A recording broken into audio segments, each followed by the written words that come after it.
Good evening, ladies and gentlemen, and welcome to the Reveal Report. I'm your host, George Iceman. Thank you for joining us here on a Monday. And I've been on the road, as you can see. I'm at a hotel because I'm traveling and I'm on the road here. And I want to thank you guys for being here. And we have a very interesting show for you. So please fasten your seatbelts, get ready, get your favorite drink, whether it's coffee, water, juice, maybe your favorite snack. I like popcorn, of course, non-GMO if possible, please. And we're going to have a very interesting conversation as the topic today is bloodlines of the Illuminati. And we're going to touch on two or three of them because there are at least 13, and we'll get into that, but at least two or three of them. And we're gonna dive into it. So it's going to be a little bit wild in the way that we're going to touch on some conspiracy theories that are now kind of mainstream. And if you're new joining us here, I thank you. Welcome to the Reveal Report. What is this all about? If you're asking, what kind of show is this? Well, we dabble. I shouldn't say the word dabble. We dive in to the occult, the supernatural, the occultic, the fringe, the paranormal, all things that make you go, And we try and add some context with our very special guests. We have great ones, especially the one coming up in a few seconds on today. I waited 6 months to get him on this show today. And we finalized some other dates, and it's going to be a pleasure and an honor. Before we bring him on, of course, some business. Like, subscribe, and share. Follow us on social media, of course, on Instagram, on Twitter, and on Telegram. And ladies and gentlemen, subscribe here today. Participate in the chat and be one of the amazing members of the family. And what family am I referring to? Well, of course, the Reveal family. Two special shout-outs going out to some very lovely ladies, Paula G and Miss Lisa M, for sending some donations our way to PayPal to help keep this show going right here, not just exclusively on Patreon, but they want to share this information with the world. So these ladies sent a little something for me to put the extra time and effort, and I appreciate that. And if any of you could please help in any way, go to paypal.me/George Iceman. The link is in the description. Once again, Paula G, Lisa M, thank you. Give them a thanks in the description below. All right, Bloodlines of the Illuminati with my guest at this time, an author. He had an amazing book that did extremely well, and he waited a couple years to finish off the second one. It is a thick one, and I mean, it is a deep read, guys, and he has an amazing fan base. I was Googling him the other day, and he had one video with 4 million views. I said, 4 million views? Man, he's getting more mainstream than the mainstream right now. So without further ado, please welcome the very informative Mr. Gary Wayne. Mr. Gary Wayne! Well, thank you for inviting me back, and happy to be here. I'm not familiar with one that's got 4 million views, but I don't go looking, I did. I got 4 I'm million too busy. views, and I was like, Wow. What is going on here? Gary, I thank you for being here. Bloodlines of the Illuminati. Yep. And I want to begin by playing something I found online. Of course, it's not my doing. It's mainstream outsources and groups that put this together and put it out there. So if they could do it, then we could do it. So here is a little snippet on what the show could possibly be about. The richest families in the world, the powerful families, do they rule the world? Disturbing ideas that they may have. We begin with this quick video. Take a look. Turn up your volume. Here it is. First, we explore the idea of generational satanic bloodlines. Springmeier claims that the Illuminati consists of powerful, interconnected families who practice Satanism and engage in ritualistic abuse. These bloodlines allegedly maintain their power through occult practices, wealth, and influence in politics, media, and finance. This idea is deeply unsettling due to its implications of widespread evil and the potential exploitation of children. The notion that a hidden elite engages in such dark practices to maintain control challenges our understanding of power and morality. Wow. Now, this, of course, comes from this particular gentleman who wrote a book and really got everybody going with this book. And I'm talking about Fritz. sorry, Springmeyer, who wrote a book called The Bloodlines of the Illuminati. He was one of the first guys to discuss this type of stuff. So, Gary, without further ado, let's introduce it. What do you know about this book? What do you know about the 13 bloodlines of the Illuminati? Well, it's a very famous book. I have to say I haven't read it, and but what I did like is that it started to spur a lot more talk, particularly in the area where I put out a lot of research on my book. So I like the introduction there where they're talking about these interconnected families and Satanism, and I would just sort of throw out there for the audience that as a Christian, we understand that they worship Satan. They don't call their God or gods Satan or Satan's, as in his sort of lieutenant, um, uh, fallen angels within that hierarchy. So we need to understand that they believe that they are the children of light. And just as Satan disguises himself as an angel of light, and all of his ministers and followers do as well, that's what they truly believe, and they believe that we are the evil ones. But this is an ancient bloodlines. These are ancient bloodlines. And although I like the focus on the 13 families, and I'm not here to dish anybody's research, but there isn't one name. There might be one name that's in there on the 13, if I have the right 13 that he has, that would be part of the worldwide 13 families, but not necessarily part of the Western 13 families. Okay. And so the most of the families that we have on there, their names like Astor, Bundy, Collins, DuPont, Freeman, Kennedy, Reynolds, Rockefeller, getting closer, but still not one of the 13. Rothschilds getting closer, still not one of the 13. Russell, Van Doon, and Onassis, with the other one being Lee. Lee is in the Yes. Lee family Lee family. of China, but Yes. that would be separate than the European bloodlines. And Lee is the eastern branch of the Shah dynastic kings, XIA as it's spelled, that were created from the dragon creator gods. That's right. And called themselves the sons of heaven, as Nephilim, as we would understand it biblically. They had a different name for giants, and the western branch of that dynasty is Xi, XI, or the Shah dynasty of the western branch of the Shah dynasty. And we have a Xi bloodline on the presidency of China today. That would be one bloodline, but we need to understand that there are layers to this analogy. So I would be more comfortable with the 13 families if he just named 13 families of the US. Yes, of course. Yeah. Right. And then because these are basically pseudo blue bloods, as they're understood by the pure bloods.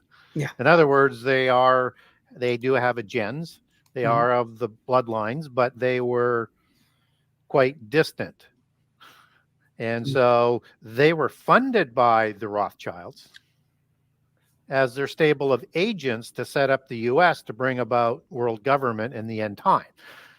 So if you're, and some of the families, that are on there aren't even all the ones that they funded, like Morgan and Carnegie, for example, and Harriman were also families that the Rothschilds had funded. But they became the oligarchs of America and the attack dog to bring about the world order, and a semi-model for what world government would sort of look like, with independent states in a union with sort of one central government, right? Yeah. So I would say they are very important families, and I would say they might even be illuminated as an adept at first level. And as an Illuminati bloodline is the term that's used, that would not be at the top as you would understand the organizational structure. It would be the Illuminati, which is just above Freemasonry, which is third degree. and 33rd degree is first level adept. And then to be sort of like a regional manager, you need to be 5th degree of the lodges. And the Wow. Illuminati would be at least 5th degree, and they worked amongst the lodges of Freemasonry around the world to work for their agenda. And so these bloodlines are working towards an agenda, the lower bloodlines, but they would be interconnected and working with more pure bloodlines, because there's always a Okay. junior and a senior order to how these organizations work. So they're below, I mean, the pure bloodlines are, they start to intersect within an organization at the Rosicrucian level. They populate the top 50. So then above that, and that's again secondary sort of families or siblings. And so above that is the Committee of 300 families. Above that is the 33 Council of 33 family. Above that is the 13 Western bloodlines. Okay. Okay, and that's Complicated. So where Rothschilds fit in here is that they were originally called the Bauer family Okay. in Germany, Mhm. and they changed their name to Rothschilds in 1798 when they opened up the London Bank, and some people say 1810 to 11, which is more the opening of the Paris Bank. Whenever they changed their name, then that's when they changed it to sort of move away from the Jewish sort of connection of the Bauer family. And they were funded by the German royal bloodlines. I'm going to play something about that. Yes. Yeah. To become the bankers, and they were designed and funded, and they grew rich off the kings and Yep. and loans that they did, but they were designed to replace the banking arm outside the Vatican Church. And these modern secret societies were created by Illuminati bloodlines to be the decentralized organizations that the Templars were the central organization to and taken down in 1307. So they made a whole bunch of other organizations to replace them. So what's an illuminated bloodline? That's the real question that you want to get at. And if you were illuminated, what would that enable you to do if you want to understand how deep this rabbit hole goes? So just because you are illuminated or enlightened as an adept, you're not at the top level of illumination. And that can go in a variety of ways. You could go have as many as maybe 99. Some people say even more on the Scottish Rite degree, or 33 on the old system. So if you have level 3 or 33, there's a significant difference there between first level of adept and at the Rosicrucian level, or who's at the 13 families. And so what illuminated is means you are basically God on earth, or a God on earth. And you have been given that divine right to rule. So illuminated bloodlines are initiated from childhood. They don't enter in at Freemasonry. They are so far above adept level before they're 18.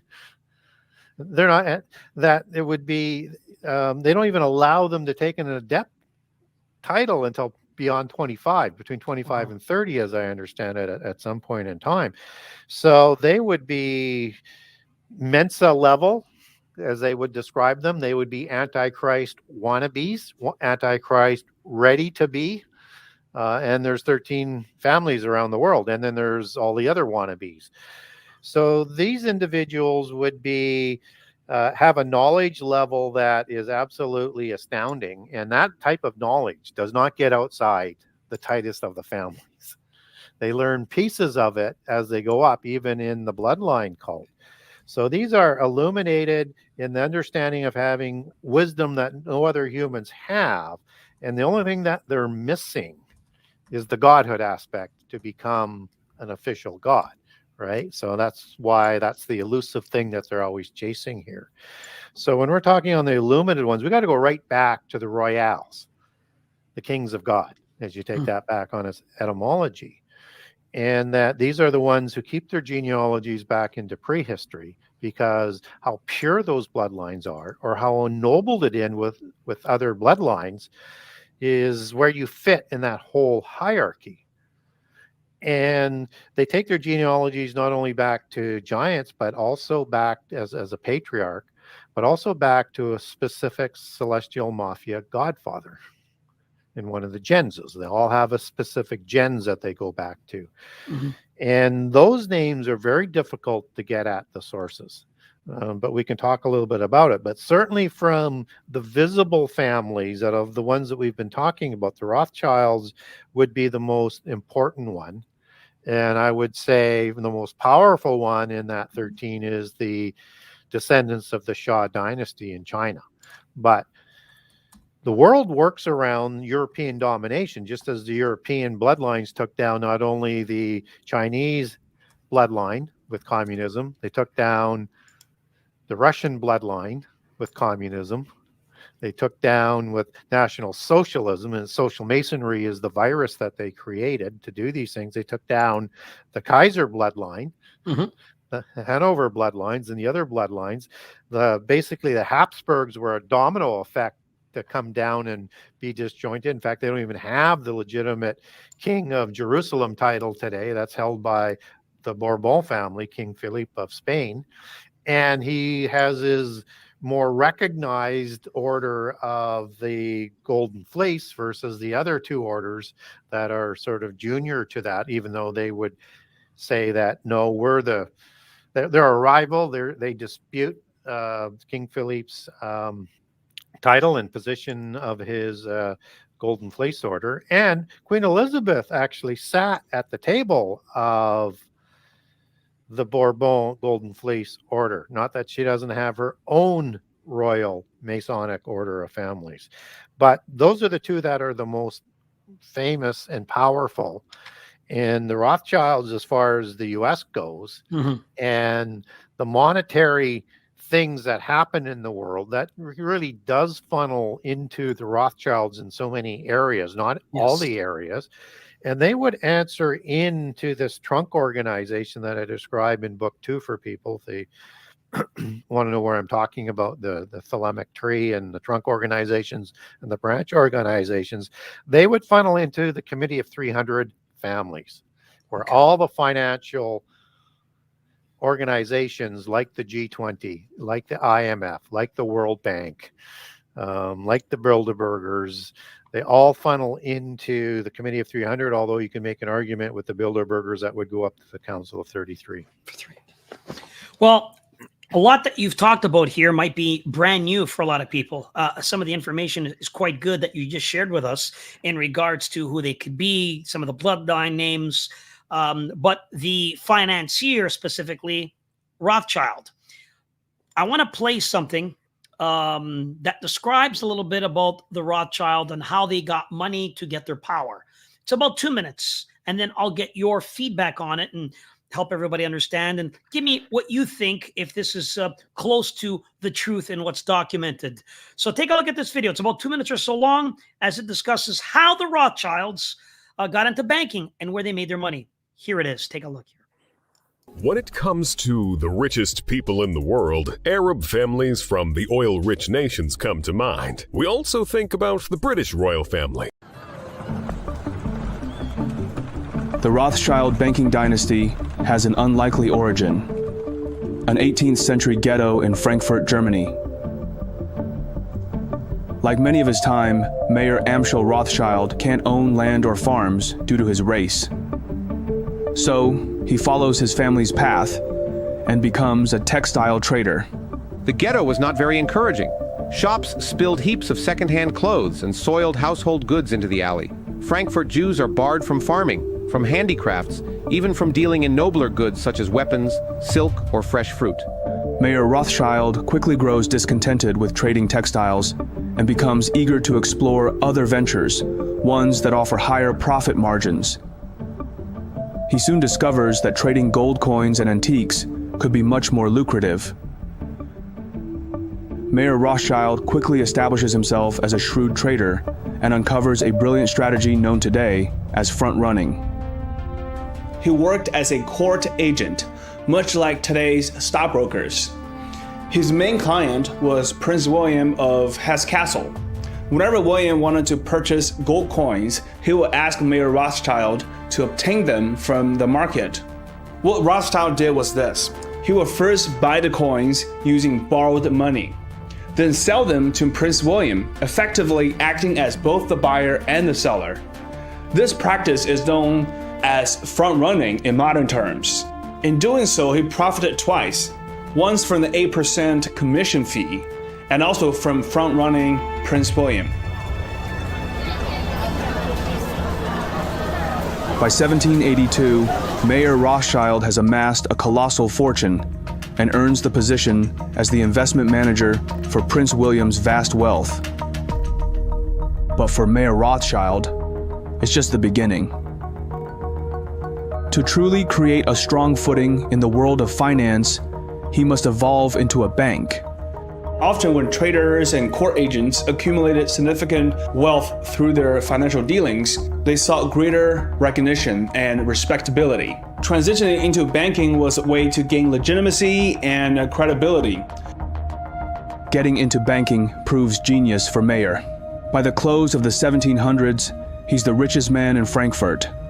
But still, for Mayer Rothschild, it isn't enough. He envisions a legacy beyond wealth, a family dynasty that stands the test of time, outlasting nations and empires. Outlasting nations and empires. A dynasty, a family dynasty that would live on. The Rothschilds. This is apparently how it began. His money laundering or inside trading or whatever you want to say, buying for one price and selling it to the king for a higher price, making a big rate. Became very, very rich. What are your thoughts on that, Gary, and that story that was just told? Yeah, it's reasonably accurate from my perspective.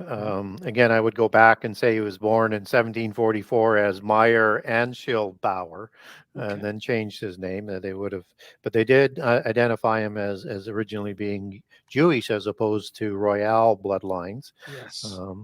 Which was good, and that he makes significant partnerships as well with people with names like Schiff, Loeb, Kuhn, Warburg, Kahn, Sachs.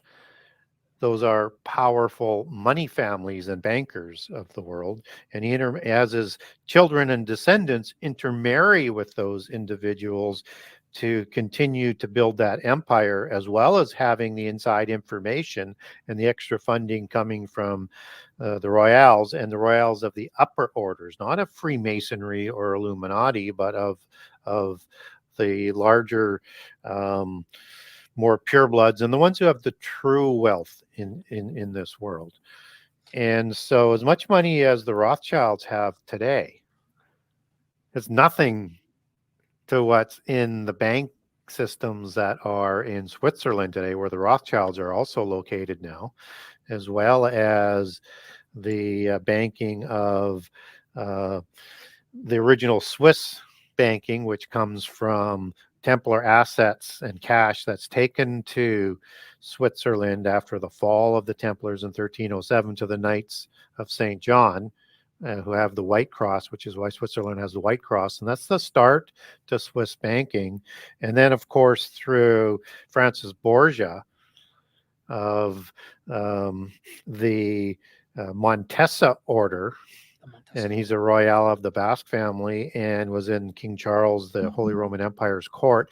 He funds the Jesuits, takes control of the Jesuits in 1565 as the third Grand Master, working with the King of Spain. Through wars, they bankrupt and invade the Vatican, and Francis Borgia gets a hold of the banking for the Jesuit orders, and then they move that to Switzerland as well. So they have all of the banking there.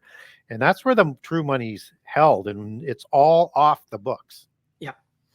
And I was just going to say, you know, when I was doing research on some of this in the late 1990s and early 2000s, I was told consistent range of, and I don't know how accurate it is, but the consistent range I was told was $300 to $500 trillion at that time off the books. Wow. Can you imagine what that's worth today? Jeez. Because they don't take losses. They No. only make more money. Yeah. Now, I want to, I'm loving this conversation where it's going, but I want to throw a conspiracy at you that we've heard time and time again. And again, regards to the Rothschild, it's the only mainstream name that people do know of. But today, the idea is to share other names of these bloodlines. But let's touch on this particular conspiracy, too, actually, in regards to the Rothschilds. Number one, many think they are a mixed bloodline, and they mixed themselves with reptilians of some sort, dragon people. Again, I'm going to put it out there, and then I want you to give me your take. So many believe that they've maybe inbreeded with each other to keep the money and power, that they breeded with these type of beings. We don't know. This is what some people have started. And the second is they believe, and I've heard this from many, they believe that they are the ancestors connected to a very biblical individual, powerful in the world of magic, and many people who know about, and that's King Solomon. They believe that they are descendants of the King Solomon bloodline, and they feel they have the right to own the world and dominate and control. And the other one is, of course, that they inbreeded with some type of alien species. There's the two conspiracies, Gary. Let us know your thoughts. What do you think? Yeah. So when you look at that claim, and again, we don't know whether it's true or not, or it's just a mythos, but what they are on record for saying is that they take their genealogies back to the Essenes. The Essenes were the proponents of the continuous Davidic bloodline, but not necessarily a monotheist royal bloodline. They were polytheists, as I think I've covered on several shows here. But they believed that they were of the religion that comes from Egypt via Moses, which Moses, as in their view, they brought back the religion of Egypt, not monotheism that goes rogue with King Saul and King David.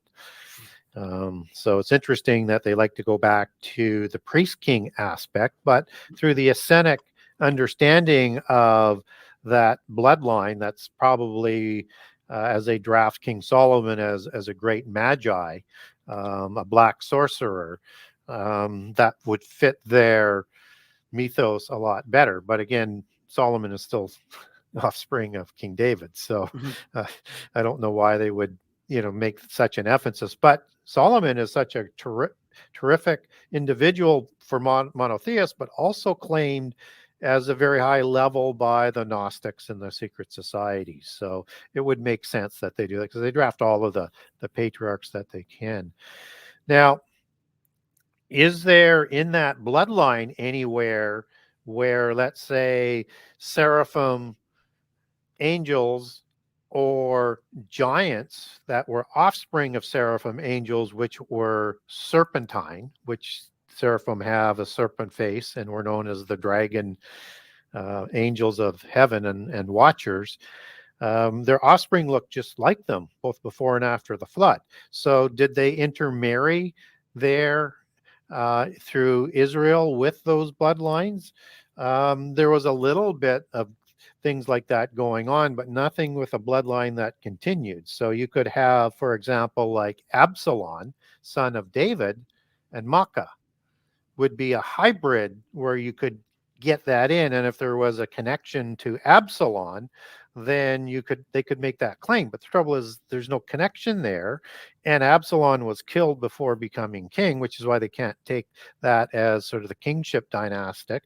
And Makkah was the daughter of King Talmai of Geshur, of the Geshurim, which are giants, and I explain who the Geshurim are in book 2, and that Makkah was a matronymic name and a bloodline as well. And Talmai, if that name sounds familiar, that's a patronymic king title that goes down through generations, likely through intermarriage and specific titles, through three kings that were in the time of the Exodus when the scouts went in and into Hebron, Kiriath Arba, home of the Anakim.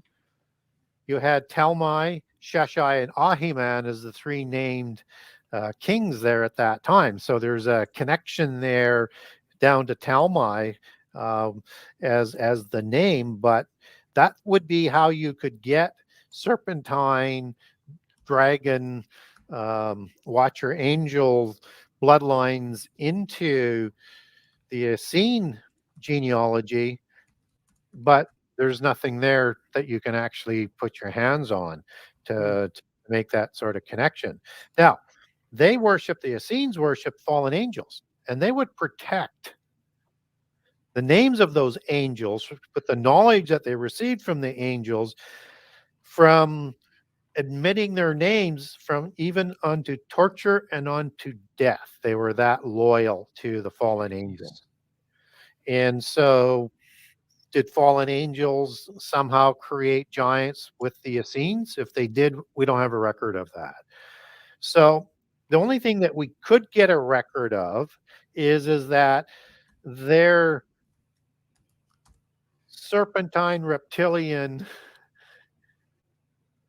genes would have to come through intermarriage after they left Jerusalem in 70 AD and moved in amongst the Rex Deus Royales of France in Septmania, where most of them congregated, and many in Spain, where you have the Basques in particular there, that they may have intermarried. So that would be a later injection of ennobling that and scioning in a bloodlines to carry on an alleged Davidic bloodline for credibility, to be in consideration for the Dragon Messiah in the end time. But they would be not considered high enough, even with the Davidic bloodline, from a Royale, from a Nephilim or Rephaim perspective, to sort of be on that radar screen.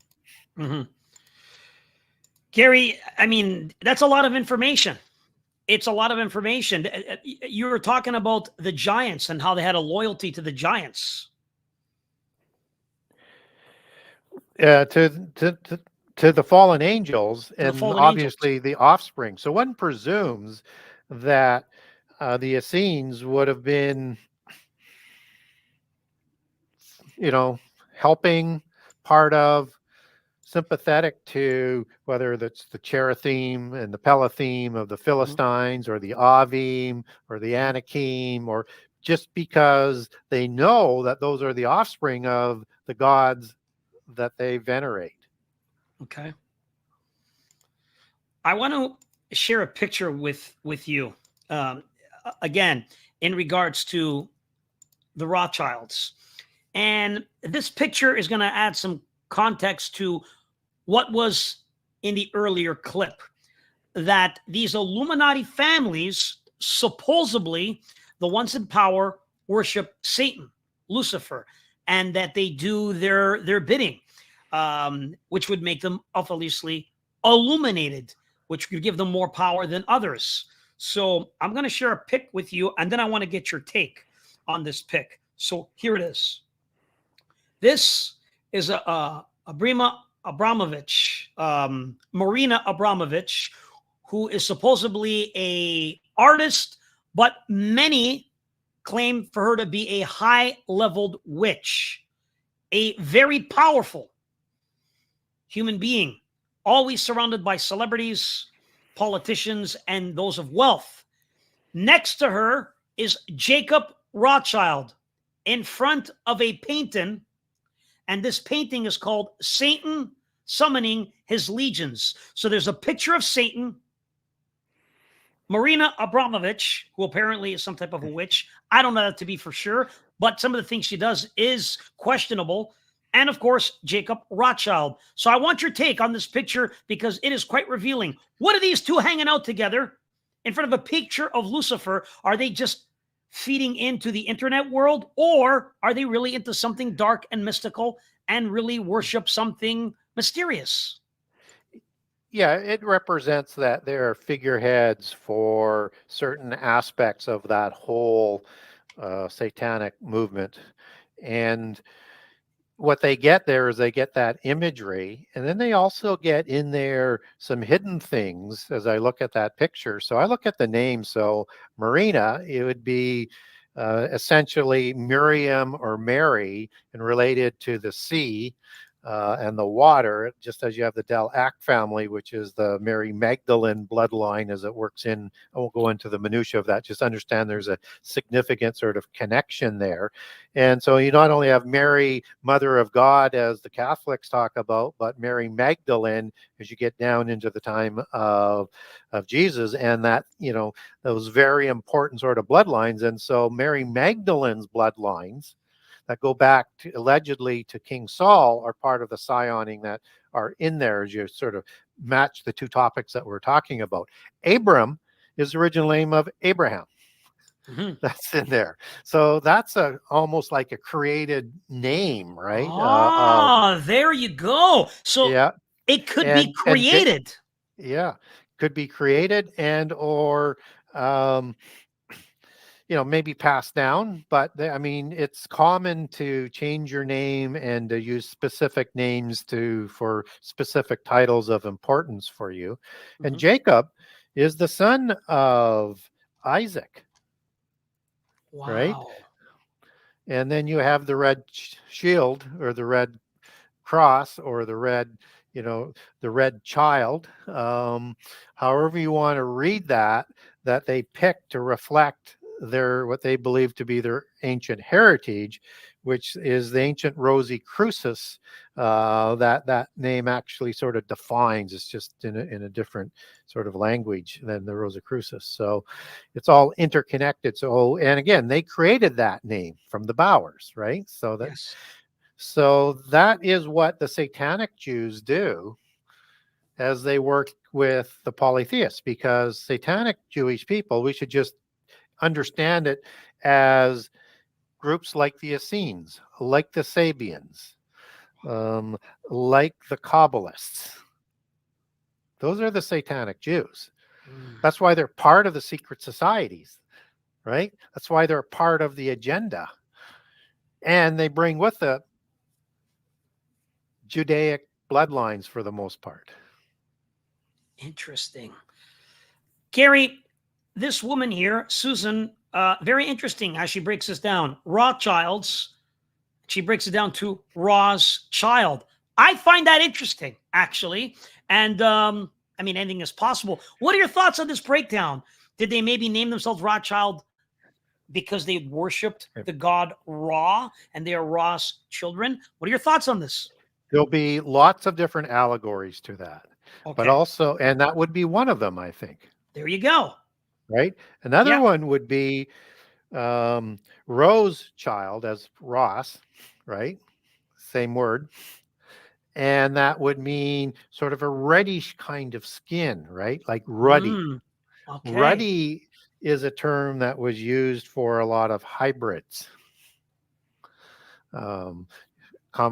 Intermarried humans with giants, as opposed to this really, really pale skin.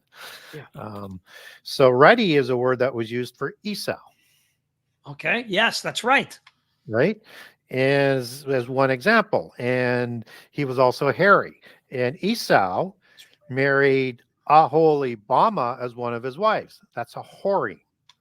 That is a purebred giant that he intermarries with, that now you have Abrahamic bloodline intermingled into.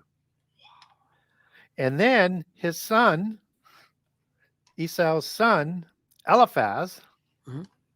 intermarries with another Horim, Timnah, son of a daughter of Seir, and they create the hybrid Amalekite race. So now you have this intermarriage that was not connected through David, but into the Abrahamic bloodline, and then into Isaac's bloodline through Esau and Jacob as being brothers. And if they were to wipe Israel from the face of the earth, they would inherit the Messianic blessing, the birthright, and the inheritance. Right? So they would be replacing it. So that's another pure blood. And again, Timna, females were very, very much in short supply. So were used to start new dynasties with a generally another pure blood dragon blood. But in this case, you have the Abrahamic royal blood, as they would call that. And that begins that scioning in to link in at several levels for the pedigree of what the Western Europeans would like to present as a dragon messiah that not only has Nephilim, Rephaim bloodlines, but also Davidic and King Saul bloodlines. Why is that important to have King Saul? Because they want to crown them the king of Jerusalem. Just as the Bullion was actually the first king of Jerusalem after the taking by the Templars, but it's Baldwin II who gets the official king of Jerusalem title in 1118. And so in the book of Joshua, in the time of the Exodus, Joshua awarded Jerusalem to the Benjamites. King Saul was a Benjamite. Mm-hmm. So they believe they have the rights to Jerusalem through all of that grafting in, and will pronounce themselves as the Grand Monarch, as some of the Western European families would like to call the future dragon messiah when he's is crowned in the temple and calls himself God at the midpoint of the last 7 years. You're dropping a lot of incredible knowledge here, Gary. And you're touching on so many things. Again, I think people might have to go back and see the video once or twice, make some notes. It's incredible as we dabble, or I should say dive in to the Rothschilds, who they are. And again, they're just a tip of the iceberg. There's so many behind them that we have to get into. This is going to have to be a series Sure. and break down others. But I want to move along to another name. I found this interesting. I think you're going to find this interesting as well. About the royal family, Queen Elizabeth, King Charles. Who are they related to? Are they illuminated? Were their bloodline illuminated ones from the past? Well, I'm going to play a quick video. I want you all to take a look at this video. And if you didn't know, fasten your seatbelts. You're about to find something out that's very interesting. Gary, and then I'll let you comment on this. So turn up your volumes and take a look at this. Here it is. The Game of Thrones-like system of European monarchy throughout the centuries has meant that there are some surprising genealogical connections to be found. One such relationship is that of the British royal family and the bloodthirsty voivode of Wallachia, Vlad Tepes, otherwise known as Vlad the Impaler. The man who was a member of the real House of the Dragon, as Dracula, the son of Vlad Dracul, used extreme methods to maintain and regain power and influence in the effective vassal state of Wallachia, which is now part of Romania. During his turbulent career, he pledged allegiance to the Hungarian throne of Matthias Corvinus, son of John Hunyadi, as a brutal buffer state between the Ottoman Empire and Christendom. Corvinus ultimately betrayed Vlad and had him imprisoned in Hungary, with local legends suggesting he was once held in caves beneath Buda before being transported to Visegrad. Vlad attained his fearsome sobriquet due to his treatment of Ottoman prisoners, political opponents and those who transgressed his strict moral code, who would routinely be impaled on wooden spikes. He had thousands of people impaled and was responsible for many other gruesomely inventive ways of dispatching his enemies. But despite his reputation, Vlad was seen as a hero of Christianity in keeping the Ottomans at bay and is still highly regarded in some quarters in Romania today. His legend continued, and he was plucked from history's dark recesses by Bram Stoker as the inspiration for the blood-sucking vampire count in his 1897 Gothic horror novel Dracula. So how is the medieval butcher and muse of Stoker related to the newly elevated King Charles III? Well, Vlad Tepes is technically Charles's great-grandfather 16 times removed through Queen Mary of Teck, consort of George V. The new king has close ties to Romania in the recent past too. In 2015, he set up the Prince's Trust Romania, dedicated to the preservation of heritage. On a visit to Romania when he was still the Prince of Wales, Charles even joked about the connection to Vlad, saying, "You could say I have a stake in this country." You could say, I have a stake in this country. He is related to Vlad the Impaler, Dracula, and he is related, and so is Queen Elizabeth, from those bloodlines. Let's talk about that. What are your thoughts?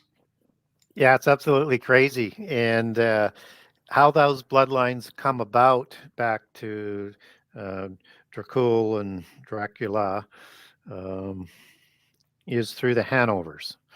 And so the name Windsor was changed to World War One from Hanover.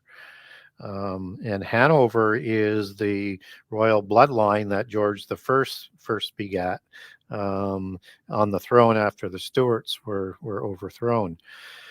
And so you also have another royal bloodline that's in there through intermarriage with German princes. In particular, the most famous one with Victoria would be Prince Albert of Saxe-Coburg, in that royal branch of the bloodlines. That is what you essentially have as the mainstay for the bloodline coming down for the Windsors today. So in Middle Europa, to use that term in terms of the central sort of Germanic and interrelated Slavic dynasties that would intermarry, that would go down all the way through into Austria and into Hungary. And Hungary was closely associated with Romania, and of course the Transylvania area. And it's that intermarriage that comes through down through that history that is still kept as a genealogical basis that they have a record of. As I say, they keep their genealogies all the way back into prehistory.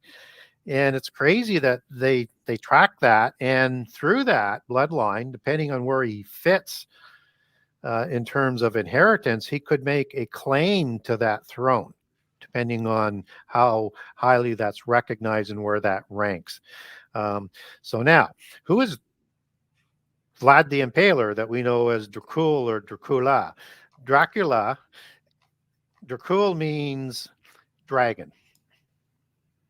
And A on the end means, as a suffix, means son of a dragon.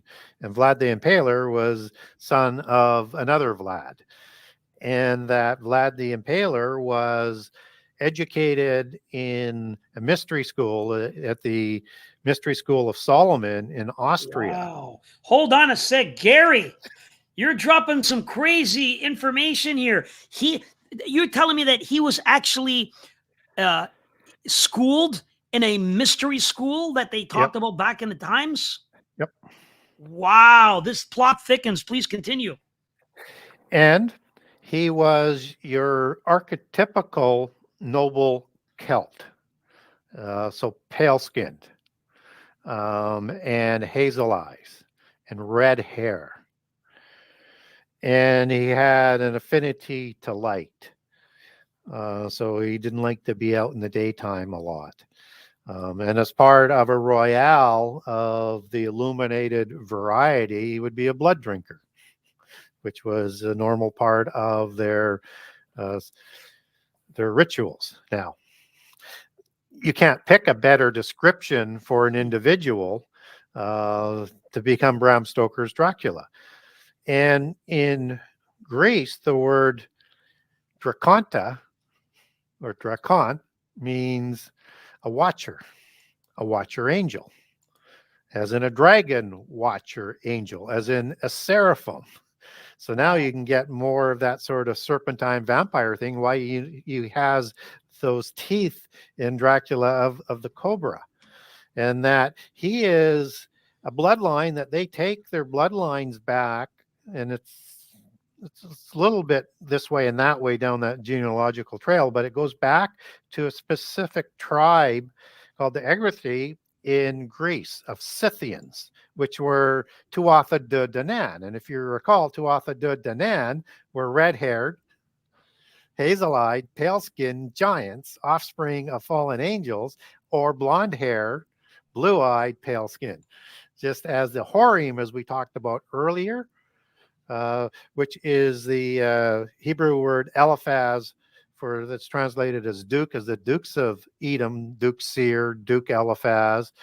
That's the root word for the elven bloodline, as in Aleph, as in, and they put on the Elephim for the I am plural, but that's the transliteration that they use in part for the elven bloodline of the Tuatha De Dan dragon Messiah that they want to bring about. Now, it goes deeper down this rabbit hole too. And so this tribe of Scythians is a tribe spawned by Hercules.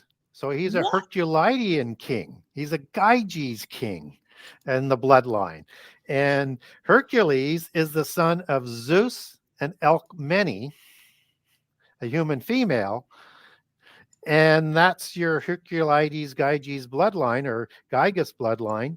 Gyes is as you say that in the plural format. And Zeus provides a bloodline that many royals take their bloodlines back to, and it's called the Creta gens, Kreta gens. He's associated with Crete, which Creta comes from, and that's the Creta gens. So people may have heard me talk about the Albi gens, which is a dominant European bloodline that goes back to Albion, one of the giants before the flood, offspring of Iapetus and Cleito, and two siblings were Gog and Magog.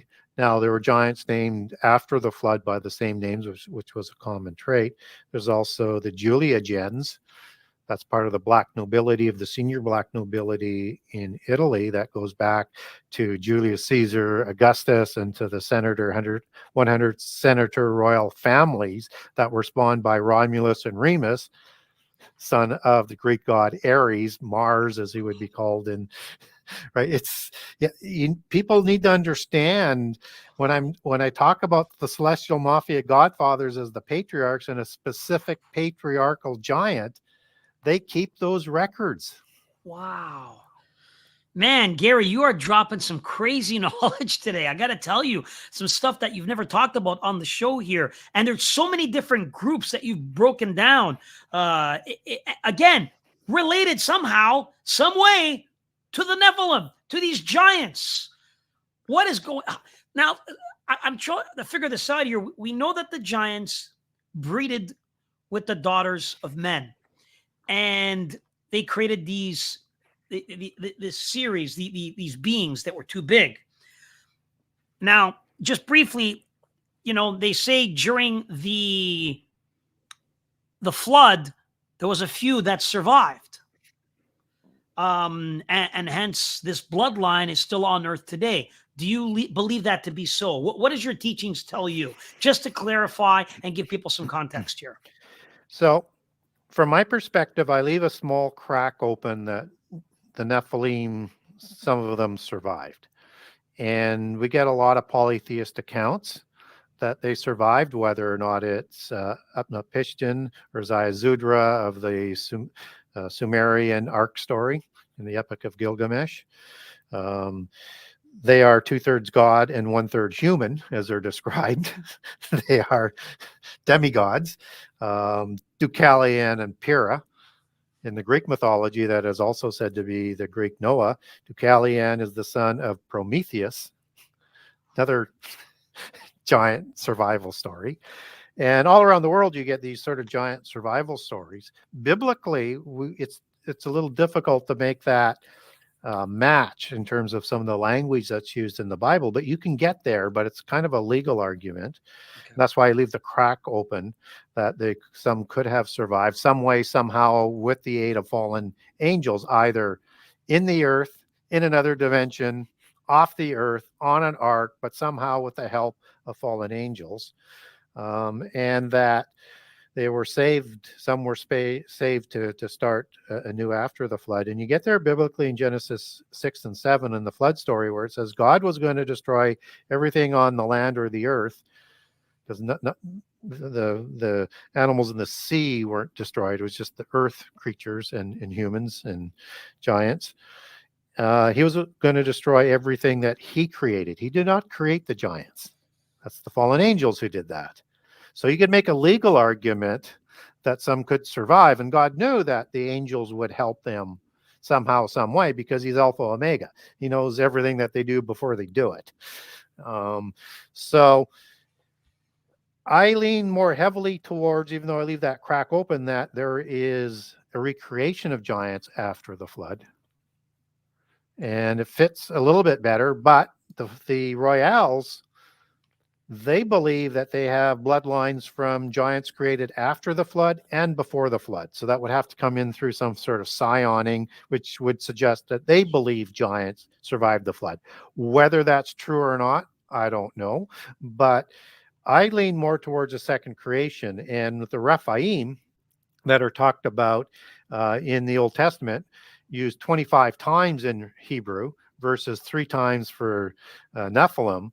Nephilim are not used after the flood, except for the embellished part of the report when it's talking about the Anakim giants. So, coincidentally, that included Sheshai, Ahiman, and Talmai, who we talked about previously. They're not Nephilim as they're described in Numbers 13:33 as the Anakim were the son of giants. Nephilim is the Hebrew word there, Nephil in the singular format.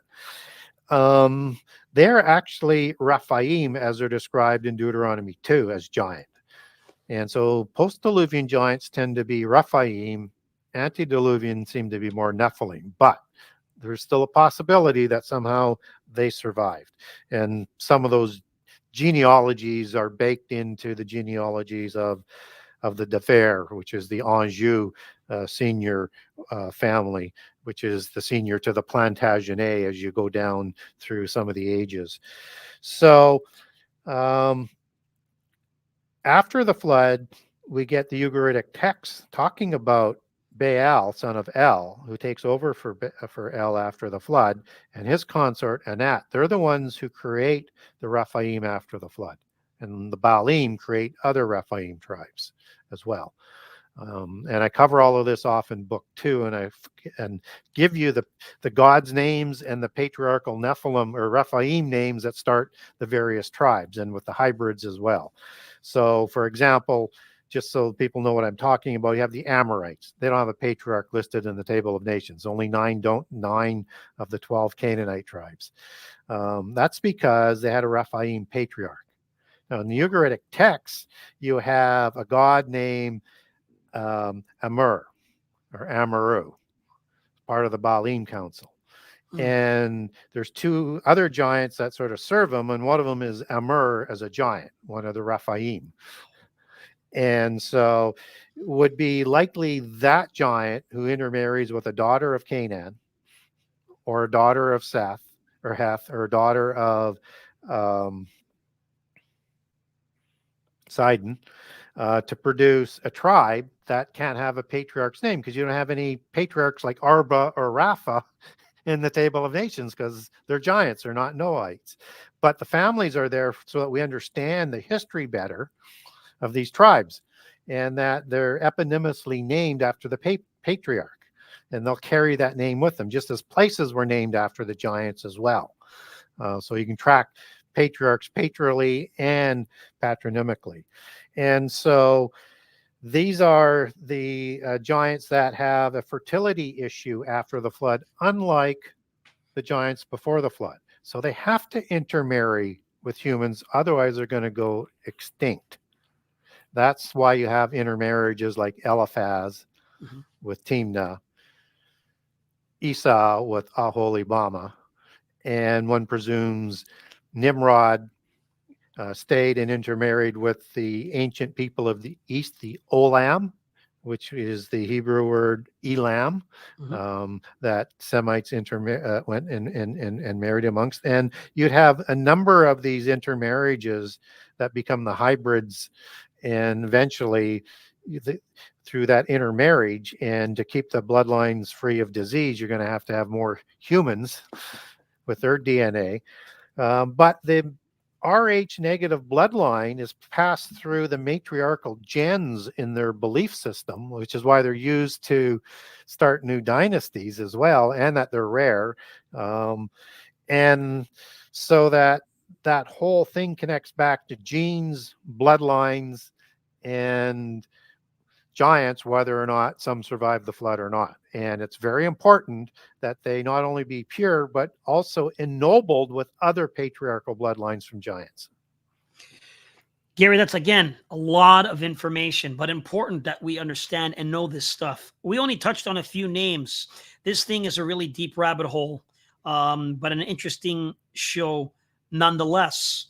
I believe this is the first in a series of many shows in regards to the bloodlines of the Illuminati. And before we finish up and move on to Patreon, that all of you can follow and subscribe to my Patreon, we're going to have a Q&A with Mr. Gary Wayne, where you're able to ask some questions that you may have for him and maybe dive a little bit deeper into some of these bloodlines and ask him about some of these things. That's coming up next, right on Patreon. Link is in the description. But I want to end with this question to you, Gary, and it could be quick. Do you believe that the bloodlines of the Illuminati, those illuminated ones who are said to run the world, do you believe that they are regular people from families that just worked really hard, or that their bloodline can be traced and tracked back to possibly the Nephilim, the giants? Yep. These people, this DNA, are they from some type of inbreeding species of some sort? What are your thoughts, Gary? Yeah, and so Illuminated has one other allegory, probably has several more as well, but the giants were originally known as the Shining Ones, and they were shining beings, and their eyes would glow and it would light up a room. And fallen angels are also known as Shining Ones, but more opalescent beings in their spirit form. But if they were to take a physical form, they would also shine, but their whole body would shine in that physical form. Then, and only part of that attribute was passed on. And so illuminated, I mean, that's, another expression that they are part of the descendants of the Shining Ones, that they could illuminate a room when they walked in it with their eyes. Wow. Incredible stuff, Gary. I want to thank you for being on the show tonight. Bloodlines and the Illuminati. Please share it with everyone, guys. Join us. Gary's going to be back. We'll be posting his dates and a lot more to come. If you're tuned in, tune in tomorrow as we dive into a special expose on P. Diddy and the arrests and what's possibly coming up next. Is it a distraction, or is there something more to this? We'll look into that, and we'll talk about that tomorrow right here on the Reveal Report on YouTube. Coming up next, we're going to do the after show with Gary Wayne, where you can ask some questions. But before we leave, Gary, please tell everybody how people can follow and support you and buy your book. Yeah, so the best way to follow me is through my website or through Facebook. I have a timeline under Gary Wayne, also a group, Gary Wayne and the Genesis 6 Conspiracy. I don't run the group, but I do answer questions there and contribute. And sometimes I post shows and maybe some articles now and then. So, but the website is a good way to get a hold of me if you want to contact me as well and ask me a question. I am running a little bit behind, so be patient. On the website, I have a generous excerpt of all 98 chapters of Book 1, all 84 chapters of Book 2. And if you think that's all the book, it's a small drop in the book. If you haven't read one of my books, you cannot believe how much information are in one of those books. And even with all the information I dropped tonight, that's just a sliver, again, a drop of what is in the books. And so if the table of contents or the excerpts catch your attention and you think that might be a book for you, then you go to a buy now page to buy a book, and that's the only support I accept unless I go speak at a conference. And there's a conference makes money and there's a tribute, I will accept that, but that's the only revenues that I accept. And so you go to Book 1 or Book 2, and if you wanted to buy a book, you'll see 3 pages that come up. One is the US page. If you're in the US, you buy there. If you're in Canada, I live in Canada, that's where you buy from. And anywhere else in the world, go to the international page. So I ship all around the world, and I do signed copies. And if you wanted to buy multiple books, there's discounts if you wanted to buy one of each, because you're not familiar with my work, you wanted both. And to get the discount, buy 2 of one, shoot me an email. I check for emails coming in for book orders, and see, and if you wanted 1 of each, then just tell me you want 1 of each because they're the same price. Or if you wanted to buy 6 and you wanted 4 and 2 and whatever the split is, just tell me what that split is and or who you want them addressed to, and I will sign them and address them accordingly. On the website as well, there's a link over to the Kindle edition on Amazon for book 1 and book 2. And there are links on there for Amazon.ca, Amazon.com, and BarnesandNoble.com if you wanted to get the printed copy. I don't have a link up for book 1 on Audible yet. I'll be getting my web guy to get that up. I was hoping to get that in partnership with book 2, but the reader, it's going to be delayed. He's flatlined 3 times and was labeled as dead in an out-of-body experience. And so he is still alive. He's getting better, but it's going to be a while before book 2 comes out, hopefully before Christmas. But book 1 is available on Audible through ACX, distributed on Amazon and through iTunes, and so will book 2 when that comes out. Hopefully Mel and our prayers go out for him, that he gets better soon. He was warned to expect things to happen. I tried to explain all the other people in the past that tried to do an Audible book and didn't turn out that well. So we finally got the first one done, and I'm praying that he comes back to health and we can get the second book done as well. God bless him. Guys, again, we want to thank you all for joining us. All the love and support means a lot. Paula, Lisa M., thank you for your contributions to PayPal to keep the show here and not exclusive to Patreon, but also share all this with YouTube. Guys, if you'd like to support and share $1, $5, $10, $20, anything you can to help do more content on YouTube, please send it. Go to paypal.me/George Iceman. Everything helps and it goes a long way. I thank you guys all so very much. Tomorrow we got an expose. We're going to be diving in to P. Diddy and what's going on. And coming up next on the Reveal Report on Patreon, link in the description, we got an after show. I hope you guys all tune in. I appreciate the love and support. Gary, thanks for being here. We'll see you on the after show coming up next.